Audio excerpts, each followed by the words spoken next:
Sir Clive Miles Sinclair, born 30th of July 1940, is an English entrepreneur and inventor, known for his work in consumer electronics in the late 1970s and early 80s. During his early years, Sinclair had holiday jobs at electronic companies. Whilst at Solitron he inquired about the possibility of electric-propelled personal vehicles.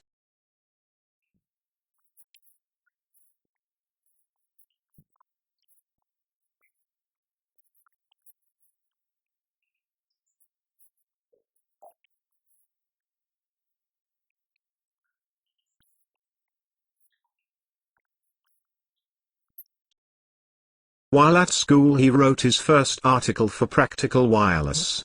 And he was also featured on the front cover. Sinclair formed his first company, Sinclair Radionics, in July 1961. The first radionics product, an audio amplifier. The microamplifier was launched in 1962. One consistent feature of the Sinclair range, they were sold as build-it-yourself kits, though also available as ready-assembled at a higher price. Sinclair's long-standing enthusiasm for high-tech names revealed itself in the X10 audio amplifier. Yet another miniature radio kit was launched in 1965, the Micro FM. It was hailed by Sinclair as the world's first pocket-size FM tuner receiver with impressive design features. Polished and brushed two-tone metal front panel, spun metal tuning control. In styling, this is the most elegant, most professional-looking design in miniaturized equipment ever made available to constructors.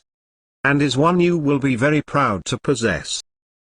Sinclair's final 1960s radio kit was the 1967 Micromatic.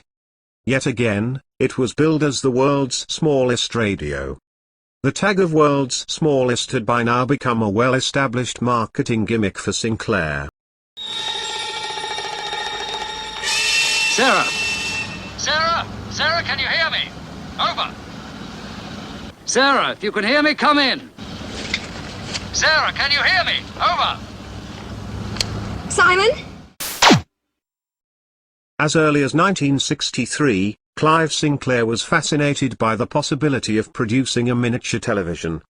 By 1966, the Sinclair team had advanced to the point where they were able to display a prototype miniature TV. Dubbed the Microvision, at the radio and television show at Olympia.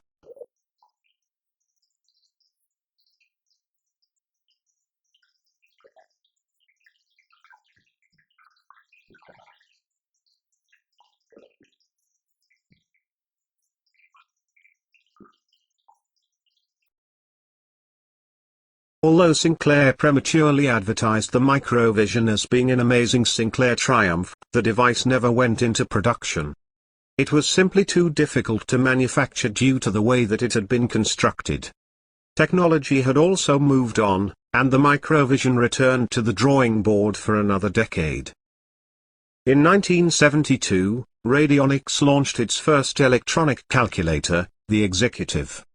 It was considerably smaller than its competitors since it had been possible to use hearing aid-sized batteries, the world's first slimline pocket calculator, for £79.95. The calculator only included basic maths functions, and the LED display required lots of power. It is often credited as being the world's first attractively styled calculator that did not require mains power to be used like prior calculators. The Executive was a phenomenal success, earning Sinclair £1.8 million in profit.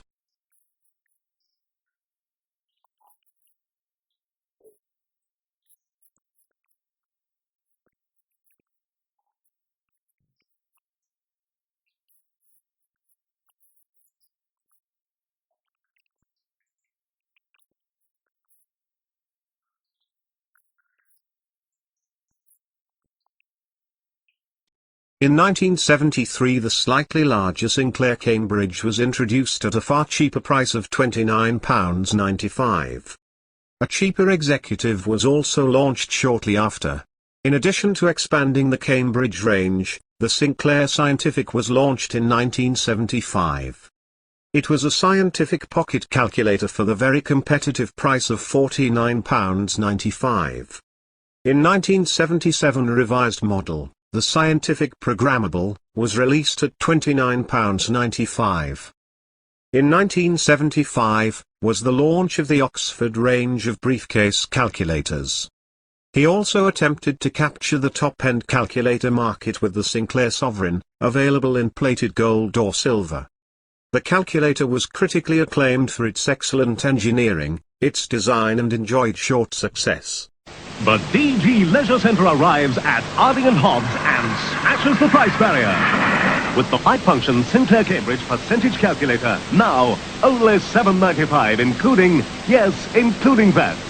The 13-function Cambridge Scientific with logarithmic keys for only $12.95, including VAT. See all the superb Sinclair range at the DG Leisure Centre at Harding and Hobbs, Clapham Junction, Southwest 11.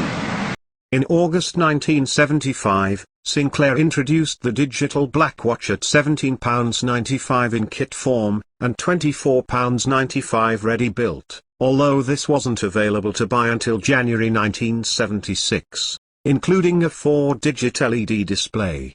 It suffered from technical flaws related to the design of the case, the chip, the battery and accuracy. Not only was the watch unreliable, Radionics was not able to fulfill the orders it had taken. As a result, Radionics made its first loss in the financial year April 1974-75. This had a devastating effect on Sinclair's finances, and the company would have gone bankrupt had not the government, through the National Enterprise Board, stepped in to support it. This is the newest way to tell the time. The Black Watch, developed in Britain by Sinclair. It's electronic, no moving parts. Digital, to tell you the time precisely. And quartz controlled, so you're sure that time is right.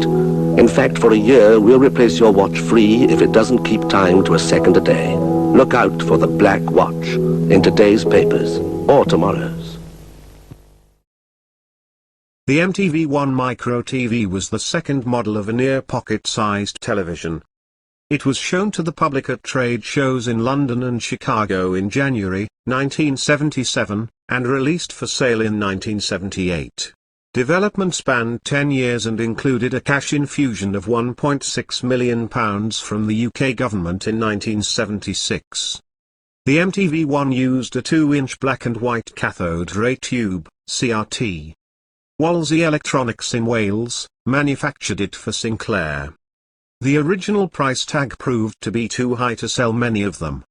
Its original cost was £205, which in 2019 with inflation, is £1,283.